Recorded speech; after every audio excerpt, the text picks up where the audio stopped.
जितना टीआरपी, जितना बिजनेस, जितनी व्यूअरशिप एल्विश भाई की वजह से मिली है ना रोडीज को, और रणविजय सर की वजह से। दोस्तों रोडीज के ऋषभ सचदेवा का एक पॉडकास्ट आया है जिसमें वो एल्विश यादव के ऑरा के बारे में कुछ यहाँ पर बात किए हैं और उसका छोटा सा क्लिप अभी मैं प्ले करके आपको दिखाऊंगा, तो उस वीडियो को देखो और नीचे कमेंट करो। एल्विश भाई जैसे जर्नी जी रहे हैं, वो गेम के बारे में नहीं बात करते, उनको फर्क ही नहीं पड़ता।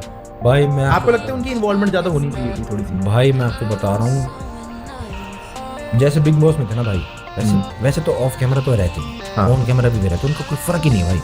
आपने देखा होगा वो कभी किसी लड़ाई में पड़े ही नहीं। आपस में अगर नेहा मैम भी या प्रिंस भाई भी किसी से बहस हो रही तो बोलते ही नहीं, जब तक रणवीर सर नहीं पूछते कि Elvish now you tell us कि ये क्या सीन है, अब क्या करना है, तब भाई पॉइंट मार देंगे 2-4 और निपटा देंगे बात को। भाई ने करी ही नहीं कभी ऐसी बात, उनका और ऐसा इतना बढ़िया उन्होंने गैंग को लीड करा है ना, इम्पेकेबल। मैं बता रहा हूँ he is the real definition कि एक गैंग लीडर को काम रहना कितना जरूरी है। वो काम रहते हैं, वो गुस्सा खाते ही नहीं, क्योंकि अगर वो गुस्सा खा गए, हड़बड़ा गए तो उनकी गैंग घबरा जाएगी। जहाँ गैंग घबरा गई और स्ट्रेस आ गया। एक तो स्ट्रेस ये है कि एल्विश भाई को डाउन नहीं करना, एल्विश भाई ऑलवेज ऑन टॉप, उनको डाउन नहीं करना। एक स्ट्रेस उनको ऑलरेडी है, अगर एल्विश भाई हल्का सा गुस्सा दिखाते, 2-4 किसी को समझाते तो उनको और प्रेशर आ जाए।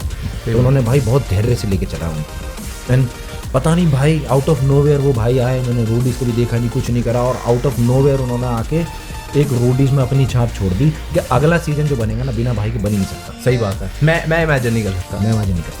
भाई वहाँ पे खड़ा हुआ कोई नहीं। जितना टीआरपी, जितना बिजनेस, जितनी व्यूअरशिप एल्विश भाई की वजह से मिली है ना रोडीज को, और रणविजय सर की वजह से, वेरी डिफरेंट। उनकी लाइफ में 100 चीजें चल रही हैं, चिल बैठ, कितनी सारी दिक्कतें होंगी ना, लेकिन जब मैं सामने बैठूंगा कभी उनके कोई और उनसे कोई मिलना आया ना, कभी दिखाया ही नहीं कि स्ट्रेस है।